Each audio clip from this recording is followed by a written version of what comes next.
I refuse to remain a prisoner of a mind created and manipulated by others, which would eventually lead to my detriment. Furthermore, the journey for me has not ended. It is just the start of a new chapter. And that's a quote from my book, Losing the Faith, Truth Under Scrutiny, my exit from the Jehovah's Witness organization.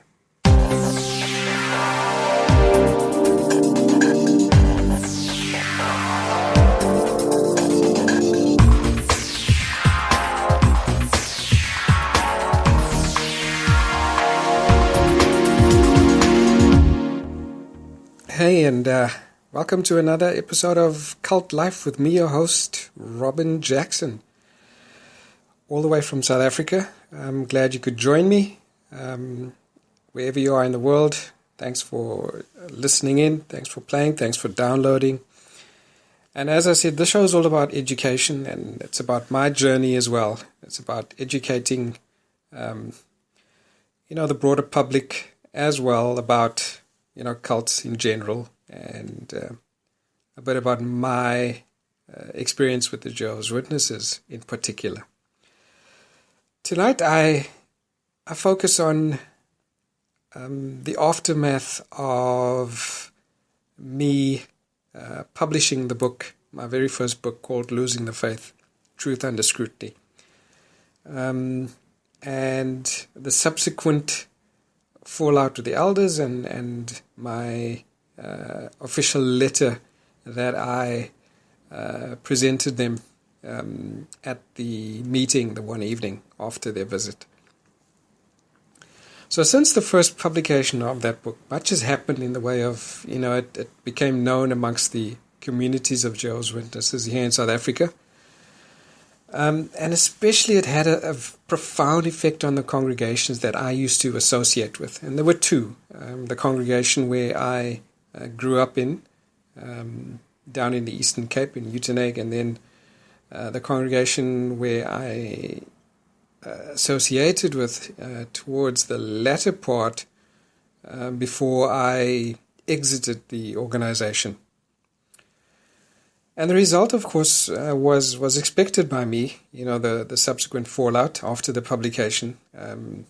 The shunning policy of Jehovah's Witnesses kicked in with full effect after the news leaked out about the publication of that book. And naturally the inevitable visit by the elders. Now I must state this up front that, and I will read my letter in a bit. I published the book during my fade. I had left the organization. I had no interaction with the congregation. I didn't consider myself a witness anymore. So I had no interaction with the elders prior to that, just for clarity's sake. I had the manuscript and written, and my wife and I decided that the two people that matter the most before I went ahead and published, or the two families that mattered the most, were, of course, our parents. We didn't want them to hear about the publication via the media. We knew this was going to go out. It was a huge bombshell that was coming. We didn't want them to find out via the media, so we confronted them and spoke to them first, informing them that that we are not witnesses anymore, and I am in the process of publishing this book.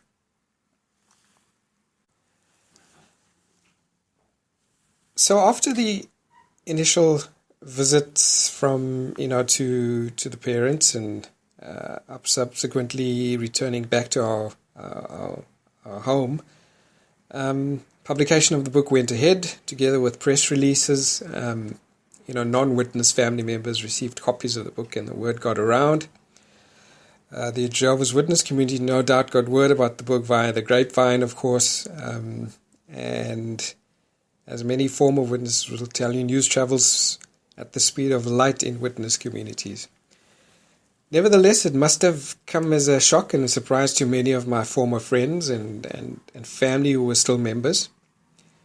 And then, of course, the inevitable visit by the elders finally materialized on a Saturday morning.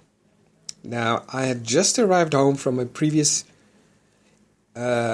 evening from a 3-week training assignment in Johannesburg. I was doing facilitation. I was in the training and development field. And I was looking forward to catching up with some much-needed family time. And early the following morning came the knock on the door. I proceeded to open the front door, and there, peering through the security gate, were the 2 elders. The one in the front asked me, he said, "Are you Robin Jackson?" I said, "Yes, what's this about?" I knew what this was about, of course. But I said, "Yes," rather sternly. I said, "What's this about?" And he replied, Have you published the book called Losing the Faith that's now available on the internet?" And asked, the first elder. I said, "Yes, have you read it?" "Would you like a copy?" I replied. No, he answered. And then he asked me, "Are you a baptized Jehovah's Witness?" I replied, "I used to be, but I do not consider myself one any longer." "Oh, in that case," he replied, "we will have to make an announcement at the Kingdom Hall," with a little hint of arrogance in his tone of voice. I calmly proceeded to open the security gate and stepped outside. And I looked him in the eye and I said, "Listen very carefully to what I have to say right now." I said, "If you or any elder makes any announcement of any sort about me from the platform, I will have no choice but to sue you for libel." I then continued and I said, "And here I'm not talking about suing the Watchtower Society, but you elders in your personal capacity. And believe me, the organization will not back you up on this." The elder then replied, I would not want to do anything where the organization will not back me up." However, what followed shocked me the most. The second elder that was standing in the background, stepped forward and he said, "Robin, which congregation did you belong to? Because we don't have any records of you at the hall." What? I thought to myself, all those years spent in that congregation and no records? What about all the years spent being hounded by the elders for field service reports? What about all the talks I gave from the platform? And yet you choose to pursue me like this? That seemed like harassment to me. So they promptly left with no more being said, and I don't think they expected such a response from me. I suspect that they wanted me to cower in fear and apologize and repent, in front of them. After that little incident with the 2 elders, I realized to what extent they had gone to find out my place of residence. Now, about 6 months before, we had moved house, and there were only 2 witness families basically who had known the location of the new residence. And I've no doubt that, they must have, ratted on us, where we had moved to, and gave up our address and our location. And with this in mind, I decided to write the elders a letter to explain how they were not following their very own rules and why I refused to play by them. So the following letter, which I will read, outlines clearly my standpoint and the ignorance on their part by blindly following dictates from the Watchtower headquarters. It also clearly states the action I was prepared to take with regard to legalities of the whole situation. And the whole letter, I got when I formatted the letter, I got assistance from a friend of mine, a former witness, Robert F. Smith from Vermont in the USA. And he helped me with some of the, the formatting and some of the wording. So I would like to read this letter to you. I think this letter would probably help many who are in a very similar situation within the Jehovah's Witness organization. It's just to give you some guidelines as well. And just to show that, you're not alone. All your thoughts and your reservations about this organization are true. So here goes. This is the letter. It says, to the body of elders of the Austerville Congregation of Jehovah's Witnesses. This letter is in regard to the recent visit of Elder A and the other elder, sorry, I can't remember his name at all, with me on Saturday, February the 2nd, at my place of residence. This letter is my response to that visit and you telling me that an announcement will have to be made at the local congregation after you asked me if I still view myself as a Jehovah's Witness. As I've made clear to you, I long ago stopped being a Jehovah's Witness, and I don't consider that you or the Jehovah's Witness organization, also known as the Watchtower Bible and Tract Society, have any authority in my life. I also am not in any way disassociating myself, and this letter should not be viewed as a letter of disassociation. I find the entire disfellowshipping, disassociation, and shunning policy of the Watchtower Society a despicable practice, one that fundamental religions of all stripes, be it Christian, Muslim, Jewish, used to keep the rank and file in line. I know all the arguments for the practice. I've used them myself in years past when I was an active believer. But once you step out of that insular world and mindset of a high control religion like the Witnesses, you see how manipulative and fear-based this whole arrangement is. I will have no part of it. That having been said, you as a body of elders should still read this letter very thoroughly and carefully before you proceed any further.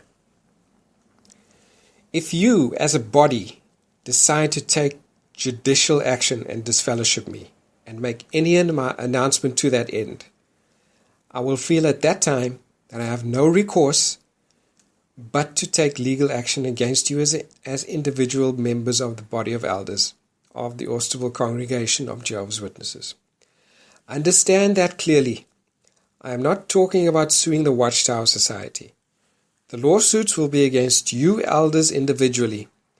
I so don't want to do this, but I have given you an opportunity to reconsider your actions, and if you decide to proceed, you need to understand that it could cost you a great deal in both time and money. You also need to understand the basis for a lawsuit in this instance, and that this is not frivolous. First, in that you are taking action against me that will result in alienating me from family members who are still witnesses due to the witness shunning policy, while I am not a Jehovah's Witness and have not claimed to be for close to a decade, and that such action is a form of harassment. Second, that you as a body of elders are failing to follow theocratic procedures laid out by the Watchtower Society with regard to baptized persons who have not associated for some time, as laid out in the Elders' Manual, paying attention to the needs of the flock. In regard to that first point, I make it very clear that I hadn't viewed myself as a Jehovah's Witness for many years, and that I was not viewed as a witness by any in the community who have had dealings with me over the past decade. You yourself said that there are no publishers' records of us at the Kingdom Hall. Seems as if we were phantoms all these years. All of a sudden, you choose to pursue my whereabouts after news has come about of the publication of my book. Where have you been all these years, brothers? I shudder at the thought of how you came to know my place of residence. You no doubt went to great lengths to find that out. Once again, it is a form of harassment, don't you think? I've refused to go out in the house-to-house ministry since the change in the 1914 generation teaching, which was in 1995. I've talked with dozens and dozens of people in this area and in other cities, probably hundreds by now, about my leaving the witnesses. And why? With regard to the second point, that you have failed to follow the directions of the society in the Elders' Manual on how to handle a situation like mine, let me quote directly from that manual.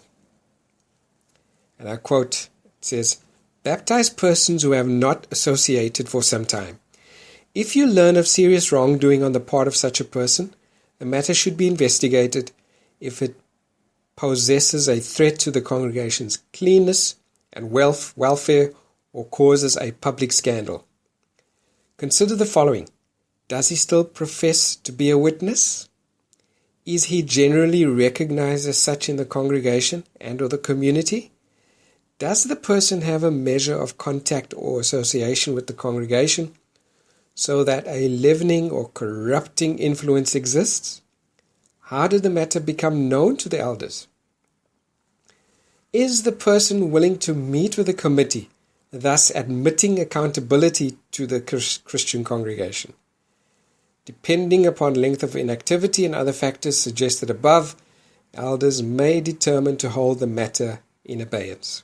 In such a case, a record of the person's questionable conduct should be made for the congregation file so that everything noted might be clarified when the person shows interest in becoming active again.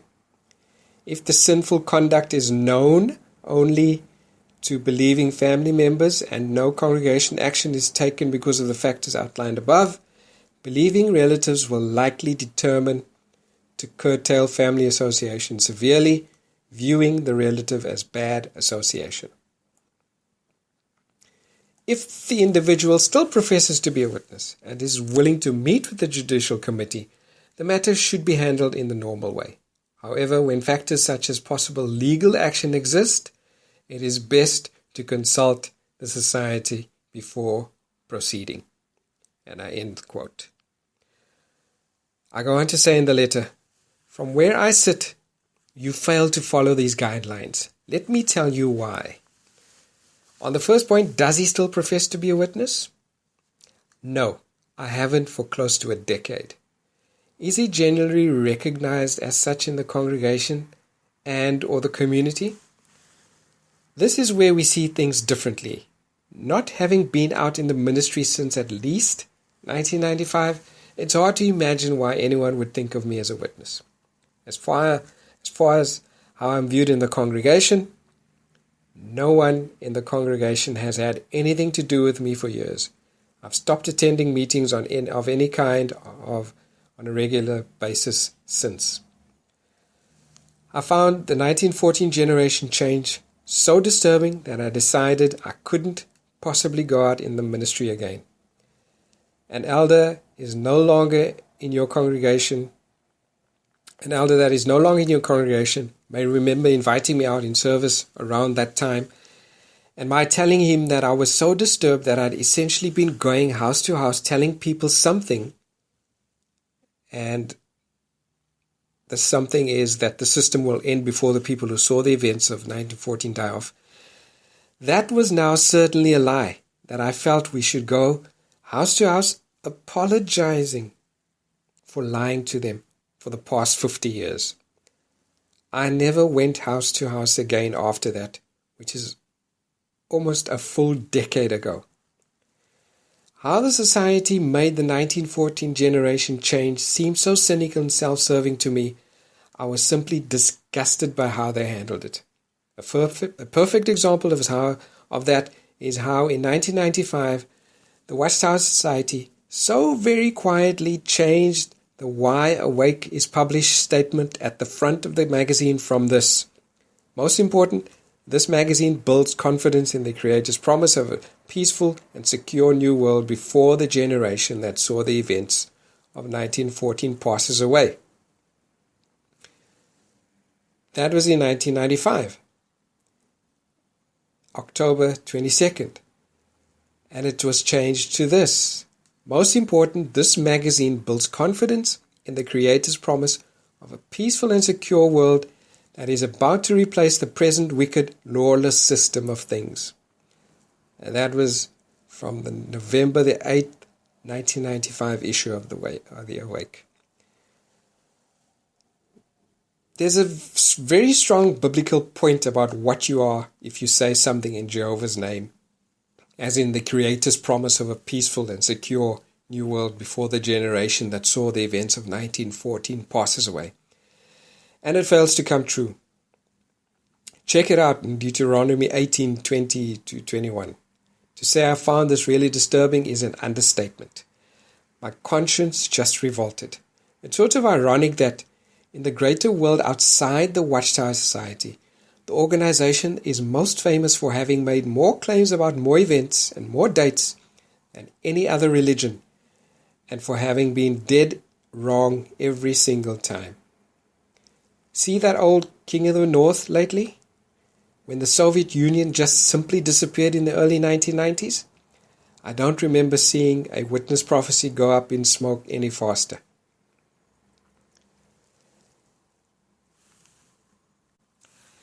Now that statement in the front of the Awake that I quoted above may have already been changed in the reprints of those magazines from the Society.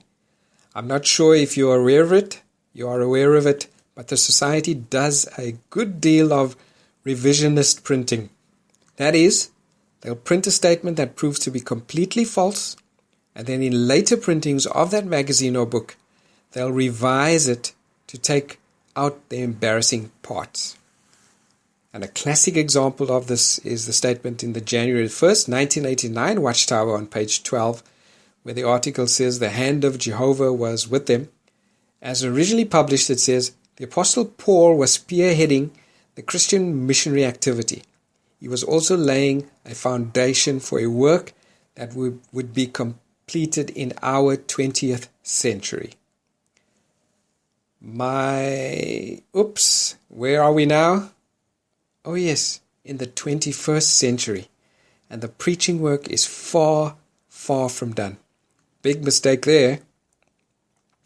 But as it appears on Watchtower bound volumes and the CD-ROMs, it says, the Apostle Paul was spearheading the Christian missionary activity. He was also laying a foundation for a work that would be completed in our day. Do you have any idea how intellectually dishonest it is considered to revise out errors and blunders like that? Unfortunately for you guys, the Society is notorious for its revisionism. Finally, on this point, anyone with any belief or sense of obligation toward the congregation attends the memorial, if nothing else. But I intentionally have not gone to the memorial for years to make as strong a statement as possible to the congregation that I am no longer a witness. So that question, does the person have a measure of contact or association with the congregation so that leavening or corrupting influence exists? None whatsoever.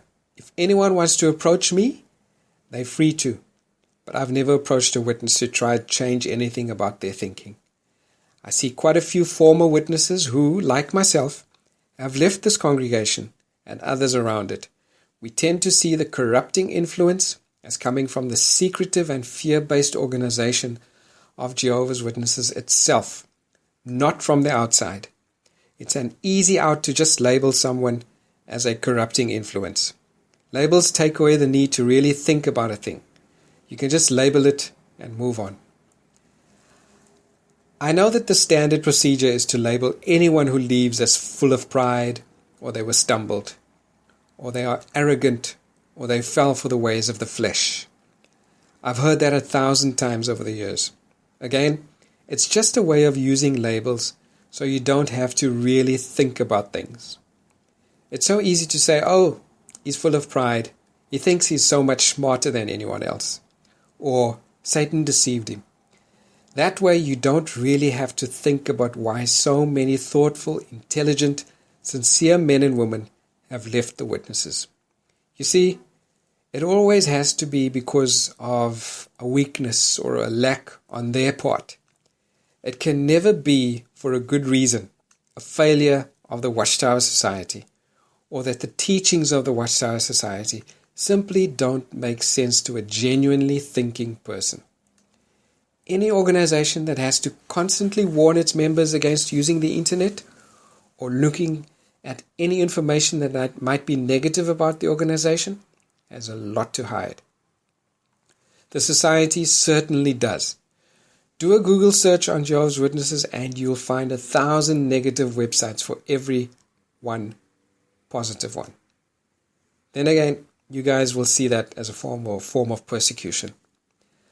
No wonder the Society is scared to death of the internet.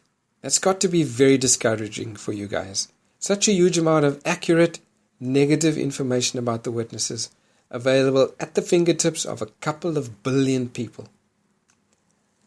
No wonder the growth of the witnesses has been stagnant for the past decade in Europe, the US, Canada, Japan, Australia, Korea, and even here in South Africa. All of the developed world with widespread access to the net for the last 10 years. Open and full access to information is the Society's greatest danger and its greatest fear. If you think that these Jehovah's Witness sites are all full of bitterness and lies, guess again. Tons of them are written by former and even current elders and Bethelites and circuit overseers and district overseers, men and women who are really in the know about the inner workings of the organization and who are deeply disturbed by what they see. With my background, I can tell you that the vast majority of the info online is dead accurate. Perhaps the most devastating site simply contains quotes from the witness publications. I know that you guys are well aware of some of the stuff the Society has written over the years that is just deadly. How many times were we warned not to get too deeply into the older literature and to just throw out any Watchtower Society literature that was over 10 years old. I know all sorts of congregations that hauled all their older literature out of the Kingdom Hall Library and took it to the dump. How odd is that for a religion to be so ashamed of its past? And are they still telling everyone to keep up with the current truth? If that isn't just a masterpiece of Orwellian doublespeak. No wonder the Society doesn't want anyone going to college. Try using that phrase in a college class on logic. Corrupting influence indeed. How did the matter become known to the elders? Guess what? Some naughty witness has been surfing the net and typing Jehovah's Witnesses in the search engine.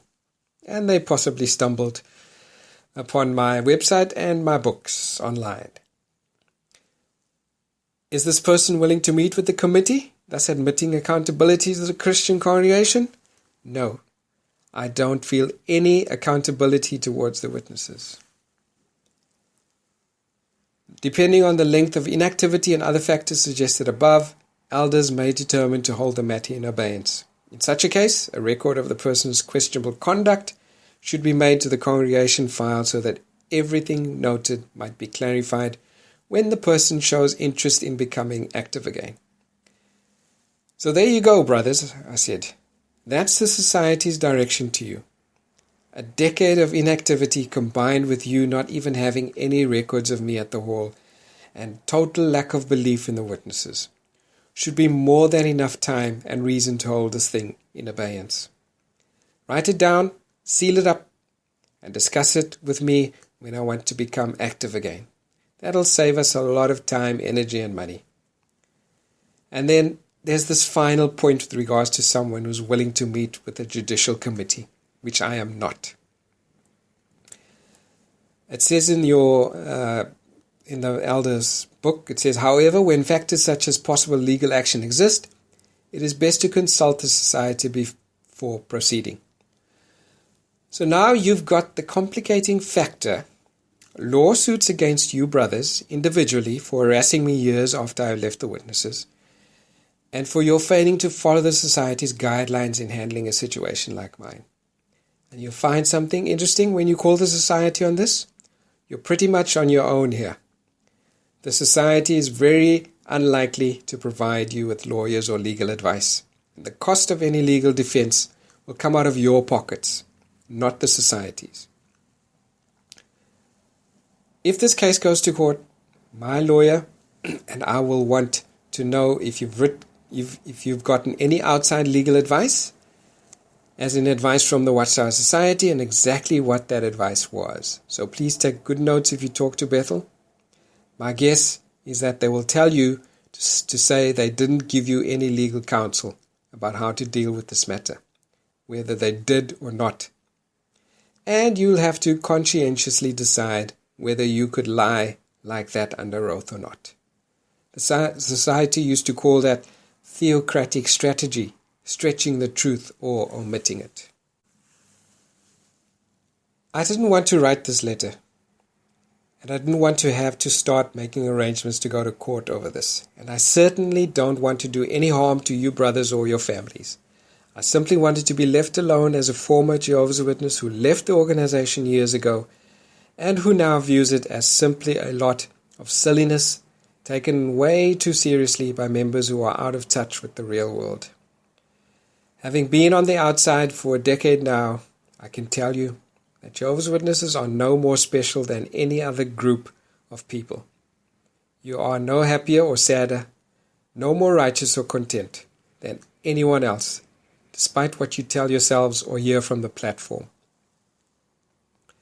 I think the Witnesses can be a nice community for people who can handle the intellectually stifling atmosphere, who can answer in their own words what the society has already said in the just read paragraph of the Watchtower, and who can prevent themselves from asking any real questions. I decided long ago that I would rather have questions I can't answer than questions I can't ask. I think where the Witnesses started to go, of course, was decades ago, when the society felt that it had to comment on and direct the friends in everything: education, entertainment, employment, how you should preach, how much time you should go house to house each month, what you can read, and who you can have for friends, what music you can listen to, what websites you should visit, what science you should believe, what kind of sex you can have with your mate. They slowly built up an incredible edifice of do's and don'ts that all good witnesses try their best to meet, and the rest go around feeling guilty about because they can't meet. And it's often created a mess, like the blood issue, which is in this constant state of flux. You do realize, don't you, that 20 years ago you'd be disfellowshipped for taking blood components that are okay today. And the society says it's a matter of personal conscience, which of course means that when you go over the blood directive with the friends, their personal conscience on the matter will change depending on what the society says. I can't tell you the number of times I'd be going over that stuff with one of the friends and they'd say, "No, I don't want to take that blood particle." Then they'd ask, "Well, what does the society say about that?" Every time, if they were told that the society says it's okay, up to you, they'd instantly have a change of conscience. That is unbelievably sad. I would guess that not 1 in 1,000 witnesses clearly understands the current blood policy of the society. If one of you elders wanted to explain to me with complete accuracy what that policy is at the moment, I'd treat you to a dinner, and I wouldn't even talk about anything that would discomfort you. If you brothers would like to do some good for the organization, stepping back and letting in some fresh air and giving the friends some real use of their consciences would be a great place to start. Maybe as the older regime of the governing body dies off, some of this new blood will really make some changes for the better. I've heard a few things from inside Bethel that give me a little hope that that will take place, but may just end up with more of the same and an even more iron fist over you. We'll see. It's sort of funny that now that I'm out of the org and getting my info online and from a network of current and former Jehovah's Witnesses, I know way more about what's going on, and usually weeks or months before, than the average witness. There are a lot of people still in the witnesses at Bethel's and other places who are not happy with some of the things they are seeing and are using the net to deal with that. They are using the power of technology. Brothers, I won't be back. I can't suddenly unlearn everything I know that is wrong in the organization. And I think the witnesses in the Watchtower Society are terribly flawed in very basic ways that will never be made right. Some of you will leave the witnesses. The desire for real truth will eventually become too strong to ignore, no matter what the cost. If you want to talk about that, come to see me. There are no hard feelings about this, even if I have to take you to court. It's not personal. I love most of my former friends and your families. I always will, whether you feel you have to shun me from now on or not. Makes no difference to me. Think of how silly that is, not being able to talk with someone because their thinking is different from yours. How sad and how fear-based. You're welcome, any of you, to email me, stop over, have a cup of coffee. Feel free to ask any questions you want. And please disagree with me. Argue with me. Take me to task for sloppy thinking. Dissect my reasoning and show me where I'm wrong. I won't shun you. I won't think badly of you. I won't consider you an infidel or an apostate or a corruptive influence because you find the flaws in my thinking and point them out to me. That, my friends, is the great gift of having a mind and using it, thinking. I think that is the saddest thing that religion does to people, holding their minds captive. Okay, I've ranted enough. Just a couple of final points. This is a confidential letter from me to the individual members of the body of elders, and only to them. And because every elder is subjected to a lawsuit, depending on their actions, every elder should have a complete copy of this letter.